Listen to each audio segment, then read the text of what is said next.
Break time. Taking a break is brought to you by our good friends up at Banks Boats. What is taking a break? Well, you know what? It's something just like this. It's all the other stuff that I love about our sport. It's all about the ducks, the dogs, and the decoys. Let's check it out. Scott, we're here at Bird Studies Canada in Port Rowan. That's right. Ontario? Yes. Yeah, that's right, yes. Long Point Waterfowl is administered through Bird Studies Canada, and we've been partnering with them probably since about 1991, and we've got a great relationship with Bird Studies Canada. Very nice. What all programs do you run? You do a little bit of everything, right? Yeah, Bird Studies Canada has a lot of different birding type programs, a lot of passerine and raptor type stuff. Long Point Waterfowl, we really concentrate primarily on waterfowl. We do some other waterbird work. We're doing some crane work right now. And there's different areas within, I guess, waterfowl conservation and management that we work.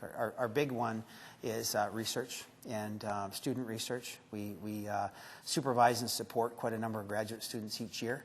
And we do that for a number of reasons. One, so that we can get more research out, because students will work 16 hours a day and we won't. They're young and enthusiastic. And the other thing is we're trying to train highly qualified personnel so that when they're done being graduate students, they can go out in Canada and the U.S. and do wonderful things. And this is basically all around the Great Lakes itself, right? Yeah, probably 90% of our work is on the Great Lakes. Mm-hmm. The lower Great Lakes especially, that being Lake Ontario, Lake Erie, and Lake St. Clair. Most of our work's on the Canadian side, but we do some work on the U.S. side and partner on the U.S. side. But anything we do on the Canadian side has implications for the U.S. side as well.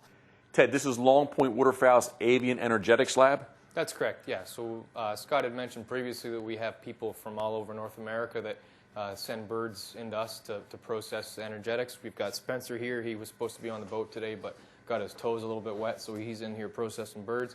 And I'm just going to walk through the principles of how this all works. So essentially, we've got researchers that send us either whole birds or parts of birds. There's just a widgeon here on a project coming in. We take those birds. This is a bunch of surf scoters coming from Newfoundland area. We pluck them down. We remove all their ingesta.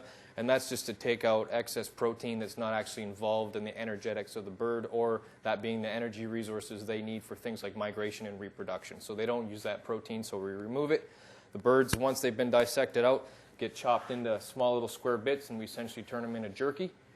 And from there, we've got an orange Julius grinder that grinds it down into a fine homogenate like this. We then sieve that through, and we put them into something that's called a thimble. So we end up with something dry homogenate like this. From there, those birds are put into this ether extractor. And the principle here is that we boil ether through these thimbles, and the ether removes the fat from the homogenate. So the difference in the weights from before and after is the amount of fat that bird had on it. From that point, they're muffle burnt in this muffle oven, and that turns the entire sample into this little bit of ash. And the principle behind that is that the difference in weight is the amount of protein that the bird had. So the process through all of these stages goes from a nice looking bird like this down to a bag of homogenate and ash, and from there we can tell how much fat that bird had, how much protein it has, and we can also dissect out different things. So if it's a reproductive time and you want to know how much energy is going into egg production, we can remove follicles and things that way and say that this much protein, this much fat is in there, and this is where it's come from in terms of breast muscle or abdominal fat and things that way. And so that's what we do here. Most of our work's done on waterfowl, but we've done things like wood frogs and flying squirrels all the way up to wild turkeys and things bigger that way. So that's the principles of what goes on in here. And we use this place as a great tool for training up and coming biologists. Spencer's here from high school. He's hoping to get into some college work in wildlife, and he's just here spending some time learning the ropes and getting into the system. Now, you referenced the U.S. side. Are you going to be involved with the Bluebill transmitter program in Erie, PA? Yes, we are. We've got a close relationship with the Erie, PA folks down there. And we actually, up here, started tracking Scaup with transmitters about 5 years ago. We've implanted 45 birds. They were interested in implanting some down there, so it made sense for us to have a partnership. So we're going down there next week to assist them. And they've raised all their own money, so they're going to be implanting 10 birds, and then those birds will be tracked on our website.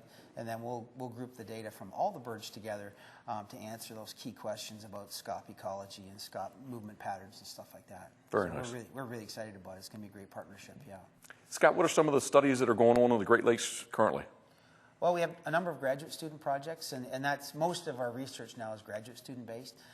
We have one student working on sandhill cranes. Sandhill crane numbers have increased substantially in Ontario, which is a wonderful thing, but they're causing some crop problems and crop depredation problems, and there's a push for a season, so we figure we need to know more about them before that ever happens.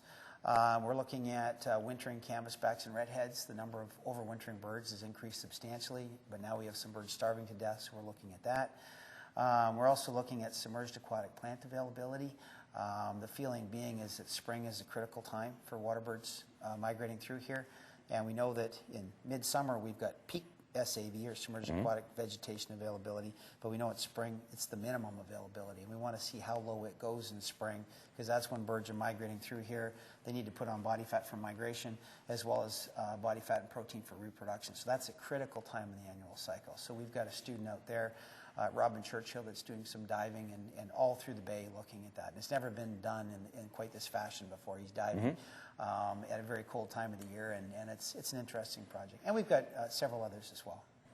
Bird Studies Canada. Can we find you online, on the internet? Yes, you can find us online. We're on Facebook, and also we've got a kind of a bi-weekly email distribution list, so we send out news based on work we're doing, but also other newsworthy things. So you can send us an email, and we'll put you on that email distribution list. Can we see some of the transmitters studies on there also? Oh, yes, the transmitter studies are on there. We've got the Scaup transmitter studies, our swan transmitter studies, and our crane transmitter studies. We're putting 10 more transmitters on cranes this year as well, so which will be really exciting. Yeah. That is.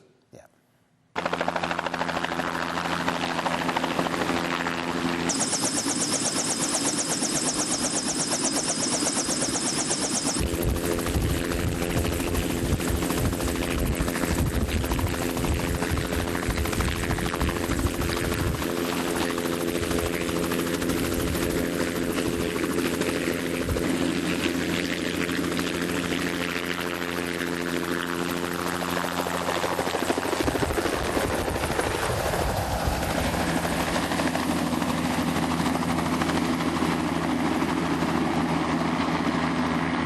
Scott, we appreciate your time and effort. Thank you very much. It's been a pleasure being here, and it's been very educational. Thank you very much, Jeff. I've really enjoyed talking to you, and look forward to watching your show. Thank you. Thanks. Break time's over. Let's let this little guy go and get back to the hunt.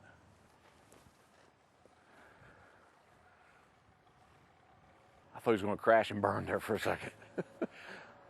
That happens sometimes. We do a duck release at our Pine Tuning Waterfowl Festival. Going right in with a group of buffies.